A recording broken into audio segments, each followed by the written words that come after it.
अनेक नाटक आणि सिनेमांमध्ये उत्तम अभिनय साकारत अभिनेते प्रशांत दामले यांनी प्रेक्षकांचं मन जिंकले। तर या सर्व प्रवासात त्यांच्या पत्नी म्हणजेच गौरी दामले यांची त्यांना खूप साथ लाभली।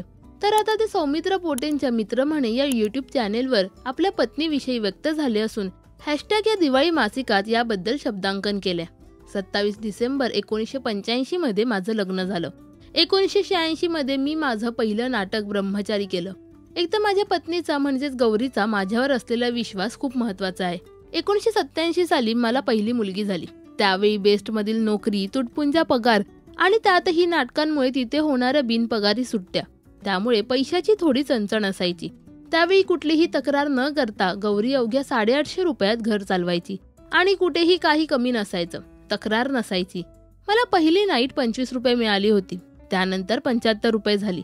जेव्हा गेला माधव कुणीकडे या नाटकाला पहिला हाऊसफुलचा बोर्ड लागला तेव्हा मी गौरीशी बोललो की आता बेस्ट मध्ये आपली जागा फार काय अडवून ठेवण्यात काही अर्थ नाही। माझ्या जागी तिथे दुसऱ्या कोणाला तरी नोकरी लागू शकते। आता या नाटकावर आपण पुढे जाऊ शकतो। तेव्हा तिनेही मला पाठिंबा दिला। त्यानंतर मी नोकरी सोडून फक्त नाटकावर लक्ष केंद्रित केलं। माझ्या पत्नीने तिचं आयुष्य ऍडजस्ट केलं। त्यावेळी मी फक्त नाटकात काम करत होतो, अभिनय करत होतो, मात्र घर सांभाळणं हे खूप कठीण काम आहे।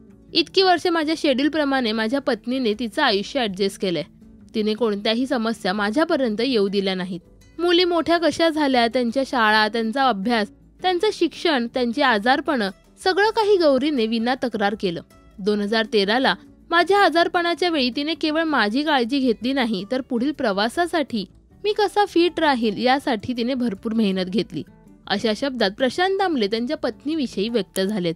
प्रशांत दामलेंची कोणती भूमिका तुम्हाला सर्वात जास्त आवडते हे आम्हाला कमेंट्स मध्ये नक्की सांगा।